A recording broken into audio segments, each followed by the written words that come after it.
Domihi animas cetera tole. Give me souls, take away the rest. Father John po, SDB.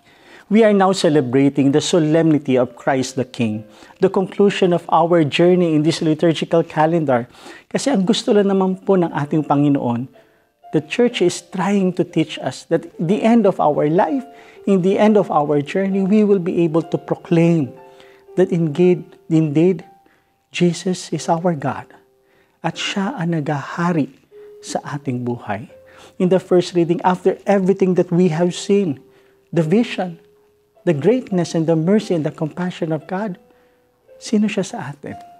And in the second reading, after we have heard the proclamation that I am the Alpha and the Omega. No? Kapag sinabi ng Panginoong Hesukristo that I am, He is connecting Himself to God. He is proclaiming that I am a God, the Alpha and the Omega, who is always with you.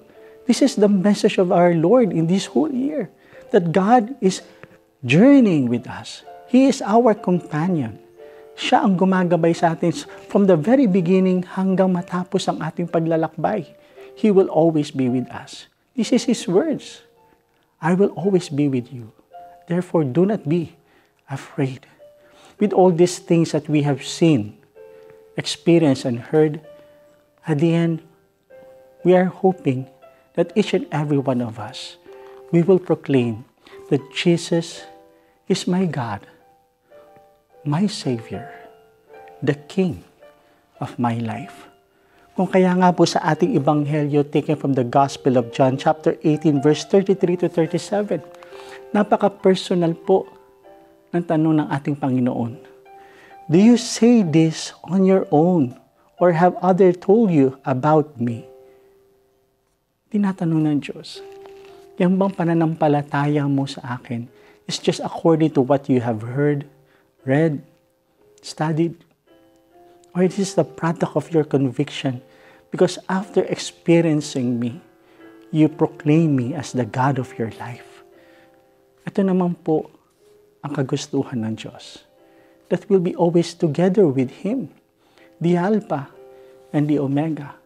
And siya ang nagahari sa ating mga puso.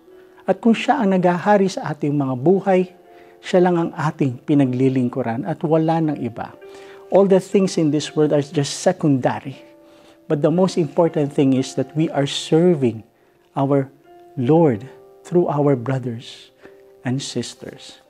Ito po ang mensahe ng ating celebration. That at the end of all the things that we know about the Lord, it will move us to have a personal relationship with Him. And we will proclaim through our conviction na ang Diyos, si Jesus, ang nagahari sa ating mga buhay. At sapagkat si Jesus ay nasa sa atin, siya ang ating ibinibigay sa ating mga kapwa. No, we are following His footsteps. And if we are living what we believe and what we are preaching, we are helping to build the kingdom here on earth. Kung kaya nga po, napakaganda po ng ating salmong tugunan, taken from Psalm 93. The Lord is King, He is robed in majesty. Ang Diyos, ang hari ng ating buhay. And He is full of grace.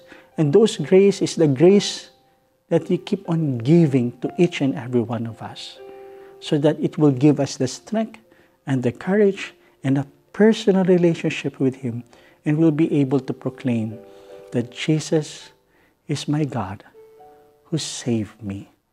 Therefore, He is the King of my life. Once again, my dear friends, God bless us all.